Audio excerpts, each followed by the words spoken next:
Mr. Speaker, I have to say, it's a pleasure, of course, to follow the Right Honourable Member for North Somerset, but at a time when our country should be coming together to find a way through this terrible crisis which we are in, the biggest crisis since the Second World War, it is no longer acceptable, if I may say, to continue to seek to divide.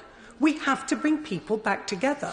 And one of the ways to do that is not to impart on people views and motives which are simply not true. Now, the Right Honourable Member, my dear friend for Rushcliffe, I don't think he and I disagree, Mr. Speaker, on anything.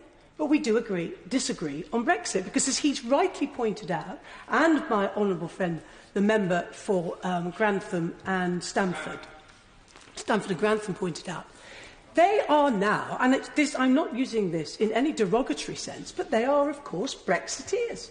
On 3 occasions, as they perfectly properly say, they have voted for us to leave the European Union.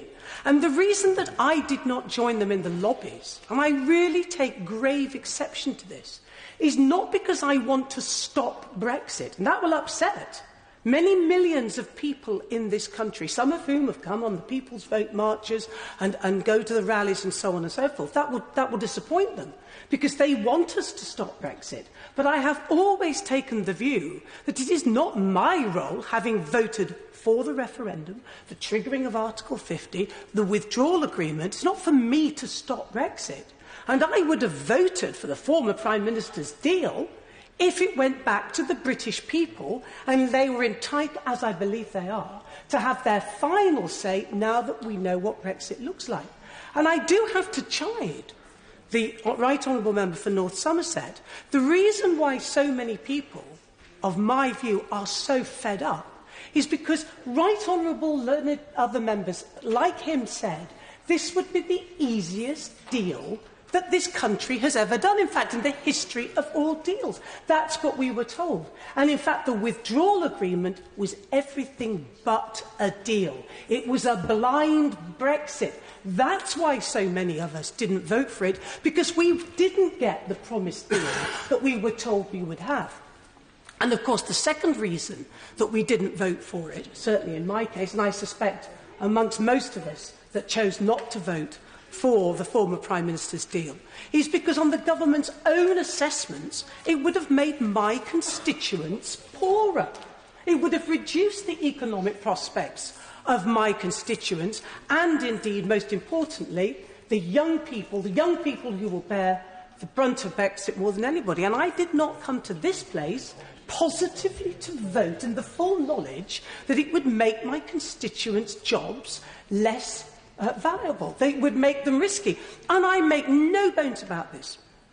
I'm quite happy and willing to lose my job, but I'm damned if I'm going to see the jobs of my constituents and the life chances of their children and grandchildren reduced.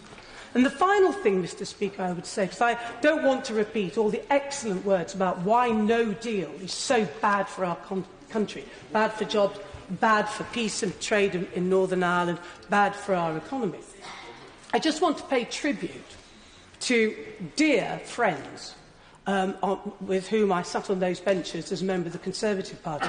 Today marks a very bleak and, I believe, momentous day for the Conservative Party. Because what you are seeing, Mr. Speaker, is a group of fine parliamentarians, excellent members of Parliament, who have been bullied and blackmailed in a way that members of the Cabinet, who repeatedly and with long histories of defying 3-line whips, notwithstanding that, this bunch of honourable people, most of whom, and I've looked and checked the list, most of the Conservatives who've signed this motion have voted 3 times for Brexit.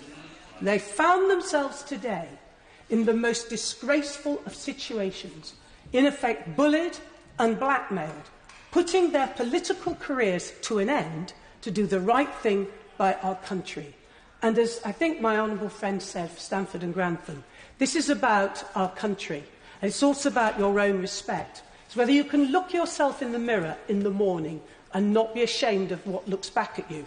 And that moment when your children ask you, and your grandchildren, how on earth did you stand by and let this disaster of a no deal happen?